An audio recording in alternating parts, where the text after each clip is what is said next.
China's story does not begin with one empire. It begins with floods, myths, river valleys, warlords, walls, nomads, collapsed dynasties, foreign invasions, civil wars, revolutions, and one country repeatedly breaking apart before somehow pulling itself back together again. In the oldest legend, the world of China begins with Nüwa and Fuxi, often shown as half-human, half-dragon spirit beings. Nüwa creates humans from clay, giving life to people who settle along the Yellow River. Then come the 5 good emperors, legendary rulers remembered as peaceful, wise, and benevolent. Their world is almost ideal until disaster hits. The Yellow River floods. The land is devastated, and a great figure named Yu spends 13 long years building canals, channels, and locks to control the water. His success earns him kingship, and he is said to have founded the Zhou dynasty, China's first ruling family. At least, that is the story. The problem is that the Xia dynasty sits somewhere between myth and memory. Later Chinese scholars wrote a lot about it, but the evidence is still uncertain.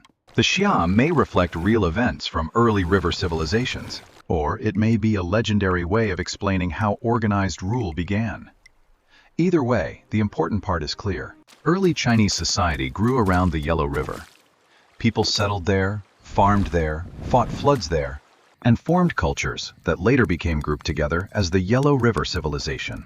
The myth of Yu the engineer probably comes from these early communities struggling to control one of the most dangerous rivers on Earth. These people are now connected with what we call the Han, though they did not use that name for themselves until much later. And they were not alone. Around them lived many other peoples to the north, south, and west. The first Chinese state supported by strong historical evidence is the Shang. According to tradition, the Shang began as one of the states under the Xia. Then their leader Tang rose up against the last Xia ruler. At the Battle of Ming a storm came during the fighting. The Shang victory was seen as a sign that the spirits supported the overthrow. The Shang are also important because of writing. The Chinese developed their own writing system independently without simply borrowing it from another civilization. Early Chinese writing looked very different from modern characters, but the roots are there. Pictographs, symbols, records, divination administration, and memory carved into history. In 1046 BC, the Shang were overthrown by the Zhou. The Zhou became China's longest-lasting dynasty. It is also often connected to ideas that shaped how later Chinese rulers understood power and legitimacy. The Zhou ruled through a quasi-feudal system. Power was given to regional lords who pledged loyalty to the king. This could work as long as the king kept those lords loyal. But when a king failed, the whole system could crack. King Yu made enemies when he exiled his wife, a woman he had married for political reasons. The state she came from rose in revolt. The king was deposed and his son Ping was placed on the throne. But Ping was not really powerful. He was more like a figurehead. Regional warlords began crowning themselves kings over their own territories. Chroniclers later called this time the Spring and Autumn period, a name that sounds peaceful until you realize it was full of rivalry, instability, and power struggles. Then the violence intensified. The Chinese states competed for dominance, and the Warring States period began. Central control collapsed. Local kings fought constantly. Warfare became so fierce that states built compacted earth fortifications along their borders to stop invasions from rivals. These wars finally ended in 221 BC, when the Qin defeated the rest and unified China. The Qin dynasty did not last long, but it changed everything. The Qin created a state with absolute authority. Agriculture and herding were regulated. Taxes were enforced. Power was centralized. The state pushed hard against rival ideas, and according to tradition, had a strange and intense fear of books. Meanwhile, the teachings of Confucius had already become deeply influential. Confucian philosophy would shape Chinese society for centuries, affecting politics, family life, hierarchy, education, and the idea of proper rule. The Qin also faced pressure from the north. The Xiongnu ancestors or predecessors connected to later steppe peoples became a growing threat. Emperor Qin Shi Huang responded by connecting parts of earlier warring states' walls at vulnerable border points, This became the first foundation of what later generations would expand into the Great Wall of China. The wall was not built all at once. It grew over centuries, using enormous labor from soldiers, workers, and forced laborers. Its purpose was to protect the empire from nomadic raiders and frontier threats. Qin Shi Huang became increasingly paranoid in old age. He obsessed over immortality and searched for a cure for death. He traveled, spent huge amounts on alchemical medicines and potions, and one of those potions may have helped kill him. Then the succession caused a crisis. Nobles tried to control his son as a puppet. Rival states rebelled. The country fell into civil war. Out of that chaos came the Han. The Han dynasty became one of the most important periods in Chinese history. It is famous for inventions such as paper and for creating a golden age of art, science, culture, and administration. During the Wars of Unification, rulers from the Yue state fled south and founded kingdoms such as Nüwa and Ming, stretching toward modern Vietnam. Later, under Emperor Wu, the Han pursued an aggressive foreign policy. They conquered Yue kingdoms in the south and fought the Xiongnu in the north. Han expansion into Central Asia opened contact with the nomadic peoples of the inner steppe and created access to an incredibly profitable corridor between east and west. This was the beginning of the Silk Road. Through these routes, merchants moved goods, ideas, and religions. Buddhism began traveling into China, especially through the southwest, eventually taking a distinct Chinese shape. But even the Han could be interrupted. In the year 9 AD, a court official named Wang Mang seized power and attempted to create his own dynasty. He tried major reform, including redistributing land more equally among the population.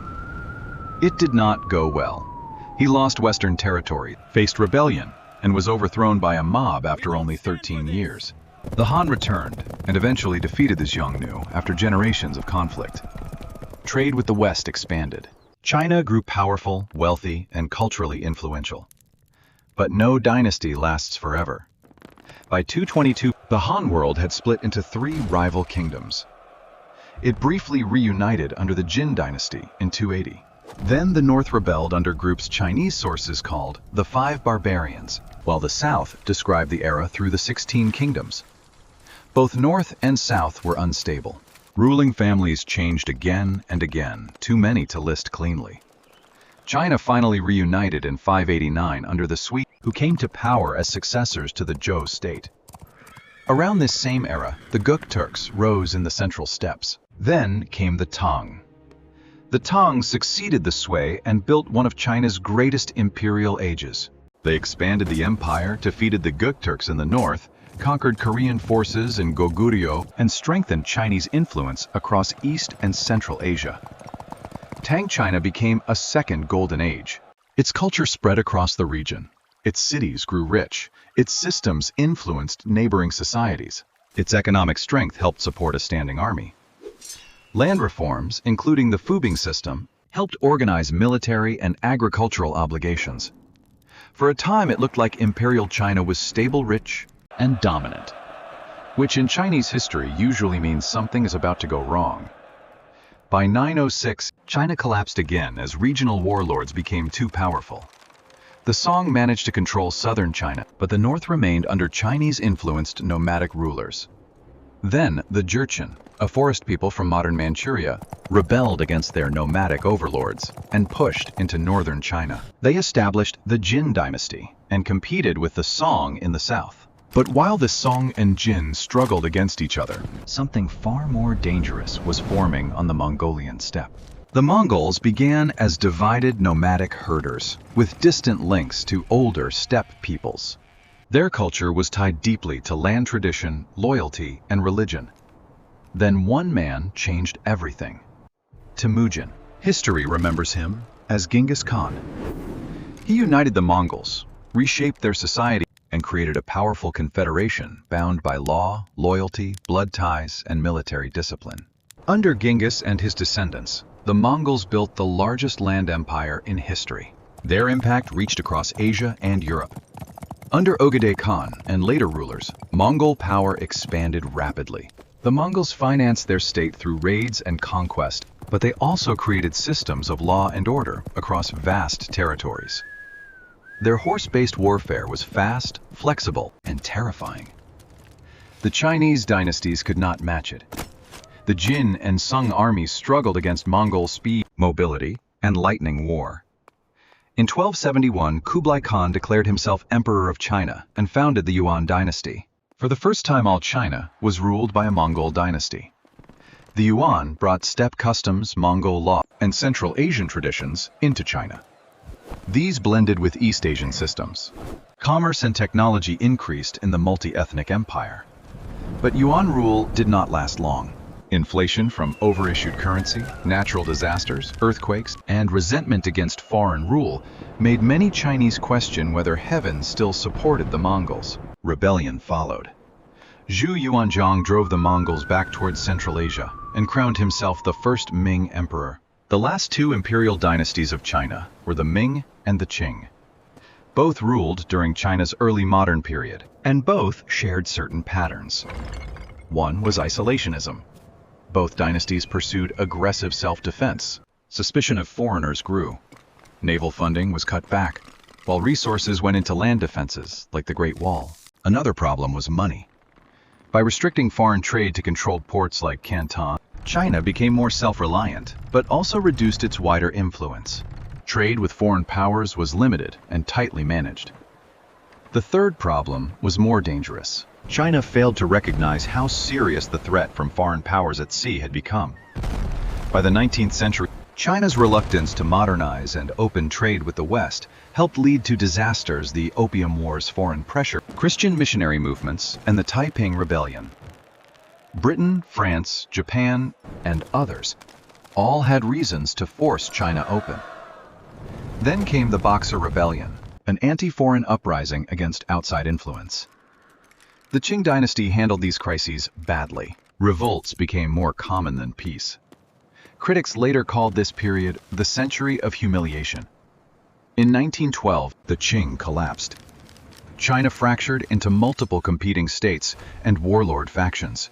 The old dynastic system was gone, but unity did not immediately replace it. A republican movement under Sun Yat-sen tried to rebuild China. His movement allied with the communists under the Chinese Communist Party to fight the warlords in a united front. That alliance quickly broke. Kuomintang leader Chiang Kai-shek purged and executed communists in large numbers. The fragile partnership collapsed into civil war. The CCP was pushed close to destruction. Then came the Long March, a massive retreat across thousands of kilometers under Mao Zedong. It was brutal, desperate, and nearly impossible, but it helped the communists survive and recruit new supporters. Then the Civil War was interrupted by an outside threat. In 1931, the Imperial Japanese Army invaded Manchuria. Japan was now at China's doorstep. Facing this threat, the Nationalists and Communists formed a second united front. In 1937, after a fabricated incident at the Marco Polo Bridge near Beijing, Japan launched a full-scale invasion of China. The war was catastrophic. China suffered the second highest casualties of the entire Second World War. Millions of civilians and soldiers died for a state that, in many ways, was still fractured and struggling to exist. Chinese armies were often poorly prepared and badly led compared with the disciplined Japanese forces. Some defensive measures became disasters. At one point, the Republican Army flooded the Yellow River to slow the Japanese advance and accidentally caused the deaths of hundreds of thousands of people. After a 3-month siege at Shanghai, the devastated Republican Army retreated to Nanking. Then Nanking fell on December 13. What followed became one of the most horrific events of the war: the rape of Nanking. Japanese forces committed mass murder, sexual violence, and atrocities on a terrifying scale. The brutality was so extreme that even a Nazi representative in the city became remembered in China for helping protect civilians. Letters and journals from the time describe hundreds of thousands raped and murdered during the occupation. Japanese newspapers even reported killing contests between officers, with a tone closer to sports coverage than human tragedy. The event left deep scars in the Chinese national memory. Japan's war in China was initially successful, but by 1945, Japan was fighting on too many fronts. The war against China, the United States, Britain, and others exhausted its empire. The conflict also changed Chinese politics. The Communist Army's successes and the failures of the Republican Army made Mao's movement look more committed and effective in the eyes of many people. The war gave Mao a chance to prove his devotion to China, and millions moved toward the communist side. After Japan's defeat, China's civil war resumed. With help from the Soviet army in northern China, the balance shifted toward the communists. The Kuomintang's Republican forces retreated to the island of Taiwan, which still calls itself the Republic of China. In 1949, Mao declared the People's Republic of China. Mao became supreme chairman and remains one of the most controversial figures in modern history. To some, he is a liberator who unified China after decades of collapse and foreign humiliation. To others, he is a tyrant responsible for catastrophic suffering. His rule brought enormous violence and disaster. During the Great Leap Forward, attempts at rapid industrialization and collectivization contributed to a massive famine that killed millions. Then the Cultural Revolution attacked old traditions, old systems, and political enemies, leading to persecution, executions, and chaos. During the Cold War, China seemed at first like a Soviet ally, especially during conflicts such as the Korean War and the Vietnam War, where both opposed Western power. But beneath the surface, Sino-Soviet relations worsened. China and the Soviet Union became increasingly antagonistic, reflecting older patterns of rivalry, suspicion, and isolation. After Mao died, China changed direction. The government began loosening control over the planned economy.